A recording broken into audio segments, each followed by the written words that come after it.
నమస్తే.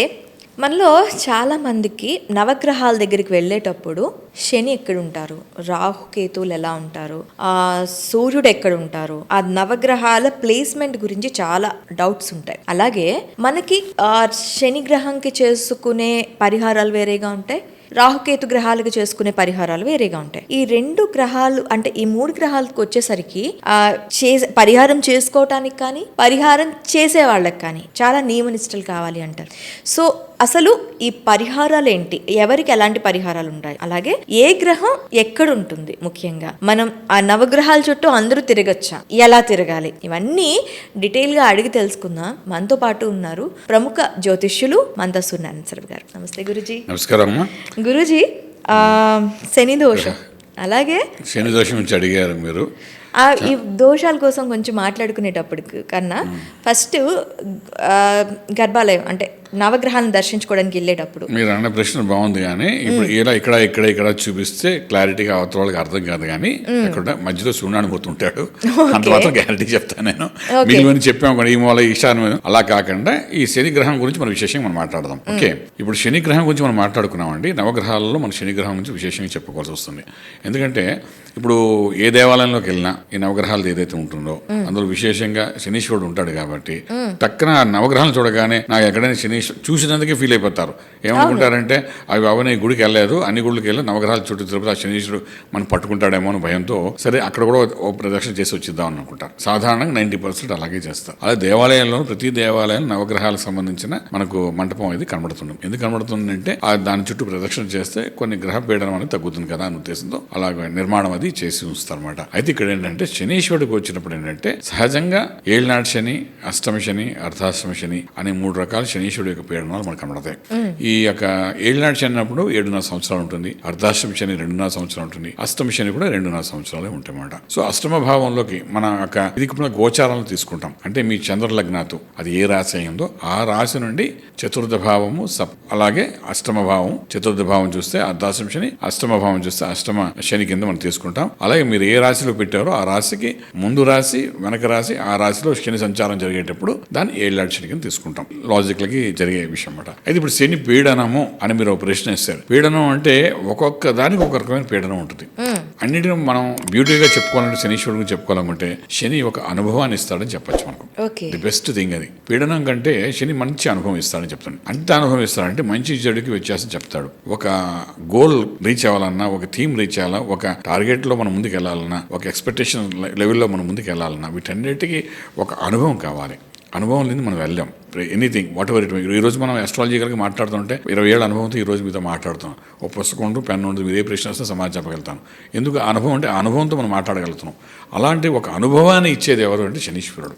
మనిషి వ్యక్తిత్వంలోనే ఏంటంటే మార్పులు, మంచి చెడ, ఆ వ్యక్తి ఎందుకు ఈ భూమి మీద పుట్టుకొచ్చాడు, ఏం కారణజన్మం ఏంటి, కారకత్వం ఎవరు, దీని మూలాన ఈ జీవితంలో ఎక్కడి వరకు వెళ్ళగలుగుతాడు ఈ మనిషి, అసలు ఆయన ఏమేంటి, ఇవన్నీ మొత్తం కలగబోసినట్టుగాను ఈ 7.5 సంవత్సరాలు ఏళ్ళనాటి శనిలోని ఆ వ్యక్తికి ఒక అనుభవాన్ని ఇస్తాడు.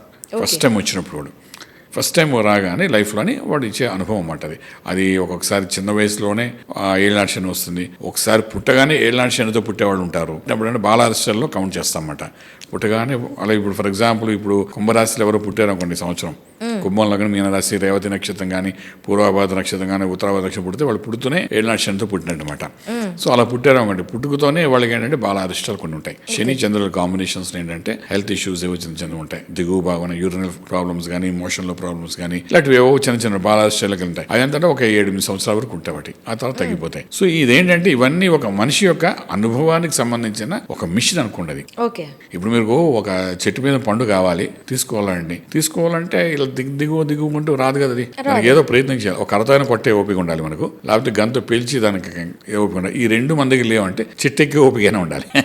ఒకటి చెట్టెక్కి తీసుకుంటానంటాడు, ఆ చెట్టెక్కి తీసుకునే వాడు ఏం చేస్తాడంటే ఇటు పట్టుకో అటు పట్టుకో పైకి వెళ్ళడానికి కింద జారడం, పైకి వెళ్ళి కింద జారడం, 10 సార్లు జారిన తర్వాత 11వ పై కొమ్మ పట్టుకుంటాడు. అలా జాగ్రత్తగా పై వరకు వెళ్తాడు. వెళ్ళిన పండు తీసుకునే లోపల పడిపోవచ్చు. ఒకసారి పండుతో పడతాడు, లేకపోతే ఊరినే పడిపోతాడు. తర్వాత పండు తీసుకున్న తర్వాత వాడికంటే ఇంత కష్టపడి పండు తీసుకున్నానంటరా, ఒక అనుభవం వచ్చిన పండు ఇలా తీసుకోవాలనుకుంటే అనుకుంటాడు. ఇప్పుడు ఈ లోపల పక్కనవాడు కర్రతో కొడతాడు, కొట్టి నేను ఈజీగా తెచ్చుకున్నాను కదా అంటాడు. సో ఇదేంటి ఈ చెట్టు ఎక్కడం అనేది ఏంటి ఒక అనుభవం ఆ పండు కోసం. పండు అంటే ఏంటంటే మన గోల్. ఆ గోల్ రీచ్ అవ్వడానికి మనం కష్టపడి చెట్టు ఎక్కాలి. చెట్టు ఎక్కి ఆ పండు కోసుకుంటున్నాం. సో ఈ గోల్ కరెక్టే ఉంది, పండు ఎక్కడికి పోదు. అంటే మీరు ఇండైరెక్ట్ గా ఈ శని ప్రభావం ఎక్కువ ఉన్న వాళ్ళు ఎక్కువ కష్టపడతారు అని చెప్తున్నారా? కష్టపడడం అంటే కష్టం అనేది తెలుస్తుంది వాడికి. కష్టం తెలియంది గోల్ రీచ్ అవ్వడం అనేది అంత కంఫర్టబుల్ జోన్ కాదండి ఎవరికైనా సరే.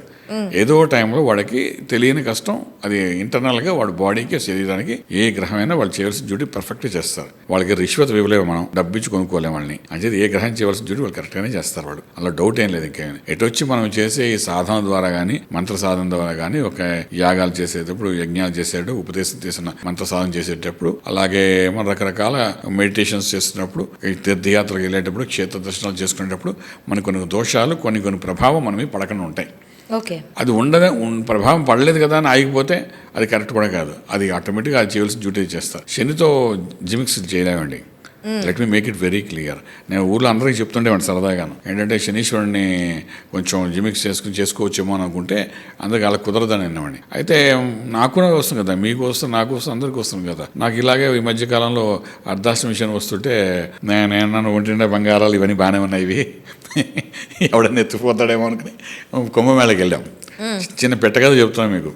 అంటే మా ఇంట్లో వాళ్ళు అన్నారు ఇవన్నీ తీసి పక్క పెట్టిండ్రు అని. అంటే మనకేం చేస్తారంటే మీకు ఆల్రెడీ ఎంట్రీ అయింది అర్ధాష్టమి శని, కొంచెం మరి మీరు జాగ్రత్త పడిపోతే ఎలాగ అందరూ జాగ్రత్త పడుతున్నప్పుడు అన్నాను. అంటే పెద్దవాళ్ళు చెప్తే వినాలి కదా అని చెప్పి చక్కగా ఇవన్నీ తీసేసి మూట కట్టేసి పక్కన పెట్టేసి కుంభమేళ స్నానానికి వెళ్ళిపోయాం.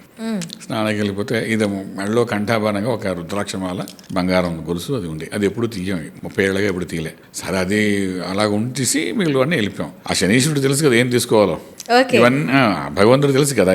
అర్ధాష్టమి రాగానే ఏదో చేయాలి, ఏదో పోతుంది తెలుసు మనకు. ఏం పోతుందిలే ఇవన్నీ తీసినా ఇంకేం పోగొట్టేస్తలే అనుకున్నాం. చక్కగా 3 మూలకలు తీసి బయటకు వచ్చేసరికి మెడలోనే కూసిపోయాయి. అంటే చెప్తున్నా సరదాగానే పోయాయి. ఏం చేస్తాం అంటే నువ్వు ఎంత దాచాలన్నా ఆయన డిసైడ్ చేసుకున్న తర్వాత ఆయన కావాల్సింది పక్కన పెట్టుకుని ఉంచుకుంటాడు. ఓ మాయలో మనల్ని కూర్చోబెడతాడు. అంటే శనీశ్వరుని తప్పించుకోవడం కష్టం. అంటే చిన్న ఉదాహరణ చెప్తున్నాను, ప్రాక్టికల్గా జరిగిన సంఘటన చెప్తున్నాయి ఈ ఛానల్ ద్వారా మీకు. అలాగేంటంటే ఆ అనుభవాన్ని ఇస్తాం. మీలాంటి వాళ్ళకి కూడాను తప్పదు. మేమే గొప్ప ఏం కాదు అక్కడ. అంటే మేము సాధన చేస్తుంటాం. ఓకే, కొన్ని స్ట్రెస్ లేకుండా మనకు ఆ టైంలో పక్క జరగడం ఉంటుందన్నమాట. సో ఈ విధంగా శనీశ్వరుడు ఏం చేస్తాడంటే డెఫినెట్గా వాడు ఇవ్వాల్సిన స్ట్రెస్ ఇస్తాడు, అనుభవం ఇస్తాడు, ఎక్స్పీరియన్స్తో కొంచెం ముందు తీసుకురావడం ప్రయత్నం చేస్తాడు. సక్సెస్ఫుల్ ఇన్ లైఫ్ కూడా తీసుకొచ్చి ఇచ్చి ఆఖరు వెళ్తూ మంచి చేస్తాడు. కాబట్టి ఏళ్ళనాటి క్షణంలో ఆల్మోస్ట్ 7 years అనుభవం అయిన తర్వాత వెళ్తూ ఇది నీ జీవితం రా అని చెప్పి ఒక ఎండ్ కార్డు వేసేసి ఇది నీ లైఫ్ ఇక్కడ ఇలా వెళ్ళాలి అని చెప్పేసి ఆయన వెళ్ళిపోతాడు అనమాట. సో ఇన్ ఓవరాల్ గా చూసుకుంటే ఏళ్ళనాటి శని వచ్చింది అంటే వాడు లైఫ్ సెటిల్మెంట్ అవుతుంది అని అర్థం అన్నమాట. అర్ధాష్టమ శని, అష్టమ శని ఈ 3 ఉంటాయి. 3 ఉన్నాయి. 3లో కూడా ఏ శని వచ్చి వెళ్ళినా కూడా సెటిల్మెంట్ ఉంటుంది. అలా అని కదా, ఏళ్ళనాటి శని కదా మీకు ఇప్పుడు చెప్పాను. ఎంతసేపు చెప్పింది ఆయన గురించి చెప్తాను మీకు, మిగిలిన గురించి చెప్పలేదు నేను. సో ఈ కథలో వీడు ఎప్పుడైతే చేస్తాడో వీడు 3 సార్లు మనిషి జీవితంలో వస్తాడు. లైఫ్ లో ఎప్పుడైనా 3 సార్లు ఏళ్ళనాటి శని వస్తుంది. అంతకంటే ఎక్కువ ఉన్నాడంటే ఆ మహానుభావుడు అనుకోవచ్చు. ఆయన ఆల్మోస్ట్ గ్రేట్ పర్సనాలిటీ అని చెప్పచ్చు. ఎందుకంటే 22 సంవత్సరాల తర్వాత ఒకసారి వస్తాడు. అలా వచ్చినప్పుడు మన లైఫ్ లో మనం ఏజ్ ఎంత చెప్పండి, మహా అయితే సో మాక్సిమం 3 times వస్తాడు. పుట్టగానే ఉన్నాడు అనుకోండి, తర్వాత 25 years ఒకసారి వస్తాడు సెకండ్ టైం, థర్డ్ టైం ఇంకో 25 years 50 years తర్వాత వస్తాడు. మళ్ళీ 75 దాటాలి వాడికి, పుట్టగానే వచ్చిన వాడికి. 4 సార్లు అంటే 75 ఏళ్ళు బతికి ఉండాలి వాడు. పుడితే 4 సార్లు వస్తుంది అనమాట. సో ఈ కాలంలో 75 ఏళ్ళు బతకడం అంటే మామూలు విషయం కాదు కదా. సో అంచేత సాధారణంగా 3 సార్లు కంటే ఎక్కువ కనెక్ట్ అవ్వరు. First time, second time, third time. First time అనుభవం ఇస్తాడు, రెండోసారి యోగాలని ఇస్తాడు, అద్భుతమైన యోగాలు ఇస్తాడు, మూడోసారి ఎండ్ కార్డ్ పడేయడానికి కావాల్సిన మార్గం అంతా చూపించేస్తాడు. బాబు నీ జీవితం ఏది, సో ఫైనల్లీ ఎవరు ఎండ్ కార్డ్ ఇలా పడబోతుంది, దానికి కావాల్సిన ఏర్పాట్లను చూసుకొని కూడా చెప్పేస్తాడు. 3సారి వచ్చినప్పుడు చెప్తూ వెళ్ళిపోతాడు. కానీ ఎండ్ కార్డ్ వాడు వేయడు, ఆ క్రెడిట్ వాడు తీసుకోడు. Thank you Guruji. నమస్కారం అమ్మా, శుభం బియాదు.